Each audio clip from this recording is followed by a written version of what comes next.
Hayvanları bu iki kümede besliyoruz. Daha görüyorsunuz 2 tane küme vardır burada. Biz hayvanları ne o tarafa götürüyoruz ne bu tarafa getiriyoruz. Biz dün söyledik, bari hiç olmazsa bize birkaç tane tahta atın buraya. Biz hayvanların üstüne götürelim. Adamlar götürmediler. Bile diklendiler bize karşı. Neredeyse kavga edecek. Onlar gibi yapsaydık kavga edecektik. Biz kendi imkanlarımızla şu tahtaları atmışız. Gördüğünüz gibi. Bir de orada tahliye koymuşlar. Orada su gelip bu araziler hepsini götürüyor. Hayvanlar mahsur. Mağduruz. Gerçekten mağduruz. Bu perişan bir durumdur. Yani bunu yetkililere söylüyoruz. İlgilensinler. Bu köyü mahvettiler. Karabacık, kocaman Karabacık köyü saneli bir köyü ne hale getirdiler. Şimdi zaten ben başta şunu söyleyeyim, belirteyim. Baştan beri bütün köy HES barajına karşıdır. Yalnız köydeki 3-5 kişiyle beraber bu HES çalışanı, HES müteahhiti bu köyü kandırır hale getirdi.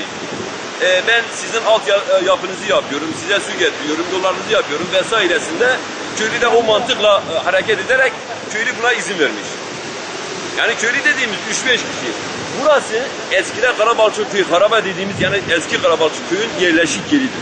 Hepsi tapuludur. Burası bu alan şu an yanımızda olan Bedri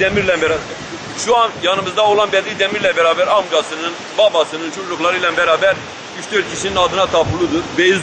Beyzo çayırı dediğimiz bir çayırdır.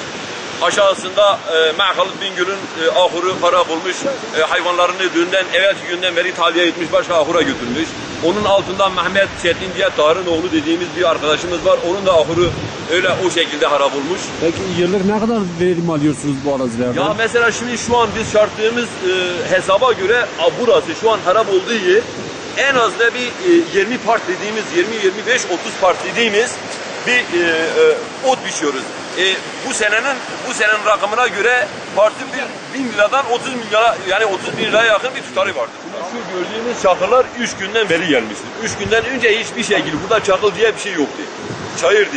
Cuma gününden bu yana yetkililere haber vermişiz. Yetkililer hiçbir şekilde bizi dikkate alarak buraya gelip de müdahale etmediler. Bu kuşlar bizim 3 gün önce bu su kalkınca bir kısmını öbür tarafa götürdük.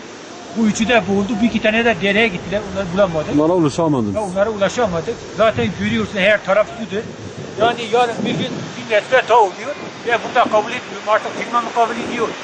Kim kabul ediyorsa onu bilemiyorum. 3 günden beri ben köprü istiyorum. Köprü yapamıyorlar. Yetkililere söylediniz mi bunu? Söyledim. Bir şey değil mi diyorum yapıyoruz ama yapacak bir şey yok şu anda. 3 günden beri bu haldeyiz.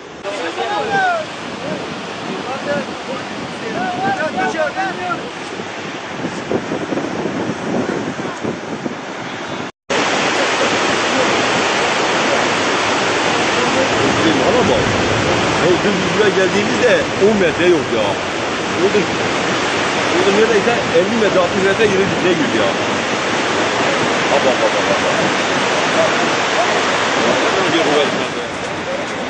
Hadi ama